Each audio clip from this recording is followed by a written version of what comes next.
কোনো ভাষা শিক্ষা করতে গেলে প্রথমেই যেটা প্রয়োজন হয় সেই ভাষার বর্ণমালা সম্পর্কে জেনে নেওয়ার। সাধারণত প্রত্যেকটি ভাষাতে নিজস্ব কিছু হরফ থাকে, স্ক্রিপ্ট থাকে। বাংলার যেমন বাংলা স্ক্রিপ্ট, হিন্দির হিন্দি স্ক্রিপ্ট, সংস্কৃতের জন্য দেবনাগরী বা ইংলিশের জন্য ইংলিশ স্ক্রিপ্ট। কিন্তু পালির ক্ষেত্রে আলাদা করে সেরকম কোনো স্ক্রিপ্ট নেই। তার কারণ হচ্ছে যে বৌদ্ধ ধর্মের প্রসারের সাথে সাথে পালি ভাষা যে যে দেশে গিয়েছে সেই দেশের অক্ষরে লেখা হয়েছে।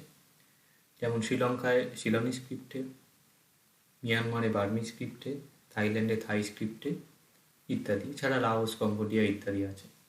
এখন যখন বাংলাতে পালির চর্চা হয় তখন পালি লেখা হয় বাংলা স্ক্রিপ্টে, বাংলার যেমন অ আ ক খ হচ্ছে সেইভাবে। ঠিক যেমন সংস্কৃতকে বাংলা হরফে লেখা যায়। এখন পালি বর্ণমালার মধ্যে মোট বর্ণ আছে ৪১টি। এর মধ্যে স্বরবর্ণের সংখ্যা হচ্ছে ৮টি, ব্যঞ্জন বর্ণের সংখ্যা হচ্ছে ৩৩টি। স্বরবর্ণগুলো কি কি? অ, আ, হ্রস্ব ই, দীর্ঘ ই, হ্রস্ব উ, দীর্ঘ উ, এ আর ও। তো এগুলো বাংলারই অনুরূপ, শুধু বাংলায় যে হ্রস্ব ই বলি, হ্রস্ব শব্দটা পালিতে হ্রস্ব হচ্ছে, আর দীর্ঘ শব্দটা দীর্ঘ হচ্ছে, এই জন্য হ্রস্ব ই, দীর্ঘ ই। আর অ, হ্রস্বই, হ্রস্বউ, হ্রস্ব স্বর বলে সংক্ষিপ্ত উচ্চারণ হয়, আর বাকিগুলো দীর্ঘ স্বর বলে একটু টেনে হয়, আ, ই, উ, এ, ও। বাকিগুলো অ, ই, উ। ব্যঞ্জন বর্ণগুলোর মধ্যে বাংলারই অনুরূপ ক, খ, গ, ঘ, ঙ, চ, ছ, জ, ঝ, ঞ, ট, ঠ, ড, ঢ, মূর্ধজ ণ। বাংলায় বলছি মূর্ধন্য ন, পালিতে মূর্ধজ ণ। ত, থ, দ, ধ, দন্তজ ন। বাংলায় দন্ত ন, পালি দন্তজ ন। এরপরে প, ফ, ব, ভ, ম। এবারে য়, র, ল, ব। এখন বাংলায় আমরা লিখি অন্তস্থ জ, পালিতে সেখানে অন্তস্থ আ লেখা হচ্ছে। অন্তস্থ জ লেখা যেতে পারে, নিচে বিন্দু দিয়ে অন্তস্থ আও লেখা যেতে পারে। যেহেতু পালিতে উচ্চারণটা জ হয় না, য় হয়, সেই জন্য এভাবে লেখা হচ্ছে। আর এই যে বটা হয়, এটার উচ্চারণ হয় ও। সেটা বোঝানোর জন্য নিচে ব লিখে নিচে এই দাঁড়ি টানা হয়েছে। এটাকে অনেক সময় এই দাগটি মাঝখানেও দেওয়া হয়, বা বাংলায় আমরা যেভাবে ব লিখি সেভাবেও লেখা যেতে পারে, য়, র, ল, ও।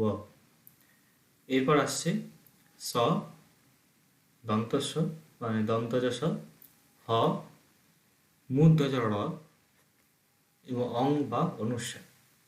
এর মধ্যে এই যে লটি, এটা ল লিখে নিচে একটা বিন্দু দেওয়া হয়, টাইপের জন্য বিন্দুটা একটু সরে গেছে, এটা ঠিক নিচে বসানো উচিত। তো এটা বলা হচ্ছে মূর্ধজ ল বা মূর্ধন্য ল। অনুস্বার, অনুস্বারকে পালিতে বলা হয় নিগৃহীত।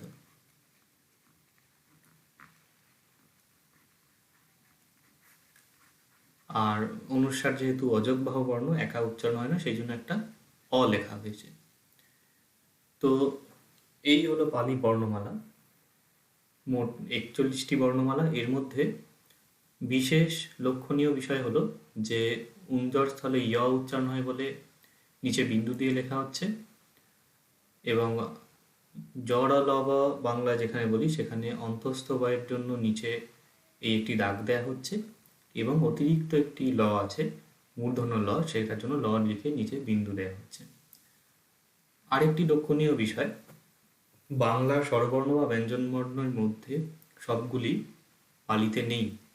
যেমন অ, আ, হ্রস্বই, দীর্ঘই, হ্রস্ব দীর্ঘ, এরপর রি, লি পালিতে থাকে না। রি, লির স্থলে পালিতে অ হয় বা ই হয় বা হ্রস্ব হয়। এছাড়া ও ঔ নেই। ও ঔ আহ, ওই এবং ঔ পালিতে নেই। ওই এর জায়গায় সাধারণত এ হয়ে যায়, ঔ এর জায়গায় সাধারণত ও হয়ে যায়। এছাড়া তালব্য শ এবং মূর্ধন্য ষ পালিতে নেই, তালব্য শ মূর্ধন্য ষর স্থলে পালিতে দন্ত স হয়।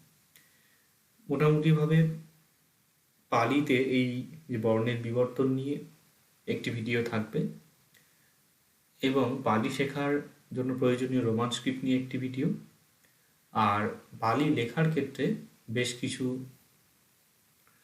নতুন যুক্তাক্ষর আছে সেগুলো নিয়ে একটি থাকবে, এবং সবশেষে পালি উচ্চারণ স্থান নিয়ে আরেকটি ডিটেলসে ভিডিও বানানো হবে।